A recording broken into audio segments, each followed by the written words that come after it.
يا مرحب بالدوري المصري. أول مباراة نادي الزمالك هذا الموسم هتبقى قدام البنك الأهلي يوم الجمعة، يوم 1/11 الساعة 8 مساء. المباراة هتبقى صعبة مش سهلة، الفرقتين معاهم 2 مدربين على أعلى مستوى. هنبدأ بنادي الزمالك وأخباره قبل المباراة.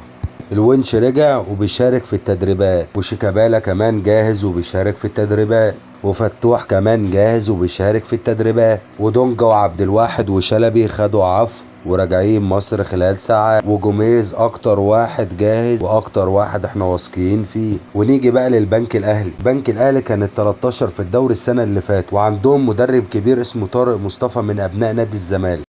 ونجوم بقى البنك الاهلي عنده محمد جريندو، وعنده هلال، وعنده مدبولي، وعنده ايمن اشرف، وعنده ابو جبل، وعنده اسامه فيصل، واحمد ريان، وياو انور، ومحمد عبد الغني، ومحمد ابراهيم، وهشام صلاح بتاع الاتحاد السكندري، ونجم الزمالك سيد نيمار.